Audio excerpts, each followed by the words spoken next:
Dubai दुनिया के एक ऐसा मुल्क बनने जा रहा है जो कि फिजाई टैक्सी नेटवर्क का आगाज करने जा रहा है। एक तो टैक्सी रोड पे चलती है, एक फजा में चलती है। जी हाँ। फजा मतलब कि हवा में चलती है। और दुबई में 2026 तक दुनिया के पहले मुकम्मल फजाई टैक्सी नेटवर्क के आगाज का ऐलान कर दिया।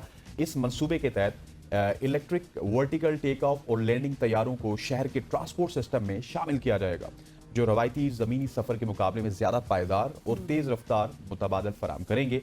General Civil Aviation Authority GCCA ने इस मंसूबे को पहले कमर्शियल वर्टीपोर्ट के टेक्निकल डिज़ाइन की मंजूरी दे दी है। वर्टीपोर्ट वो होते हैं जिसमें आपको कोई लंबे रनवेज नहीं चाहिए होते, जिस तरह ड्रोन एक जगह से उड़ जाता है, बिल्कुल। इसी तरह से ये टैक्सियाँ उसी तरह से उसी जगह से उड़ जाएंगी। और ये वर्टीपोर्ट्स दुबई इंटरनेशनल एयरपोर्ट के बिल्कुल करीब बनाया जाएगा और सालाना इसकी जो कैपेसिटी है तकरीबन 42,000 लैंडिंग्स होंगी और 1,70,000 मुसाफिरों को संभालने की सलाहियत ये रखेगा।